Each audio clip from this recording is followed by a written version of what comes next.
আসসালামু আলাইকুম, দেখছেন ইটিভি লাইভ নিউজ।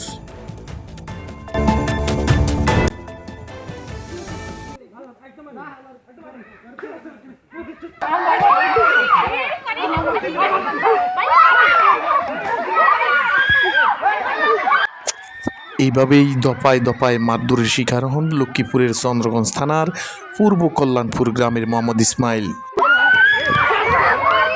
আর এই ঘরের সিঁড়ির মধ্যে উঠবার কোনো ইয়ে নাই, সব বেড়া দিয়ে লাইছে। এবং আমার ওইখানে ফাঁকের ঘর ভাঙি ফেলি বেড়া দিয়ে লাইছে। আমরা ওইদিকে লেফটিনও যাইতে পারতেছি না, ওইদিকে পুকুরও যাইতে পারতেছি না, বেড়া দিয়ে লাইছে। দীর্ঘ কয়েক বছর ধরে জমি জমা বিরোধ থাকায় একইবারে দিন মোহাম্মদের ছেলে সুফল, মোস্তফা, আলভি ও দিন মোহাম্মদ সহ কয়েকজন মিলে বারবার ঘরে এসে ইসমাইলের স্ত্রী সন্তানের পর অবর্ণনীয় নির্যাতন করে। বাড়ির সুফল আমাকে ধরে মারধর করছিল, আমার গাড়ির জামাটা আমার সব খুলে ফেলছিল, আমাকে অনেক মারধর করছিল। আমার ছয়টা মেয়ে আমি অনেক কষ্ট নির্যাতিত। আমি আইনের কাছে যাই কোনো বিচারে পাই না। তাদেরকে বারে বারে মারধর করে। ইয়ার পর আগে একটা মারধর করছে আমার এই মাথার চুল মাজাটা ছিল, এই আমার চুলটা দেখেন কীভাবে চুলটা করছে। এই জামাটার কোনো ইয়া ছিল, আমাকে এর উলঙ্গ করে ফেলাইছে। মোস্তফা কামাল হতে 54% জমি খরিদ করে ইসমাইল পুরো জমি বুঝিয়ে না দিয়ে দিন মোহাম্মদের ষড়যন্ত্রে আরও জমি বেদখল করার অভিযোগ করেন ইসমাইল।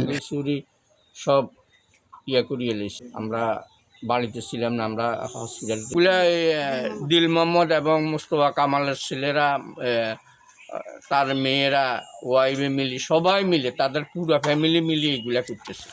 ঘরের 3 দিকে বেড়া দিয়ে পরিপূর্ণভাবে আটকে দেয়ায় ইসমাইল ও তার পরিবার চরম ভোগান্তির মধ্যে পড়েছে। তার মেয়ের বিয়ের জন্য পাত্রপক্ষ এসে ফিরে গেছে। এমন মানবতাহীন জঘন্য কর্ম করেছেন দিন মোহাম্মদ ও তার ছেলেরা। তবে এ বিষয়টা অস্বীকার করে দিন মোহাম্মদের ছেলে সুফল। আমার আব্বুর নাম হচ্ছে মাওলানা দিন মোহাম্মদ। আমাদের পারিবারিক যে একটা কলহ বা ঝগড়া ফাসাদ, এগুলো প্রায় 2010 সাল থেকে হয়ে আসছে। একটা নিয়ে আমাকে বাড়ি দিতে লইছে, ওনার মেয়েরা সবাই মিলে আমাকে ধরছে, ওনার সেই বউ আমার চুল ধরছে।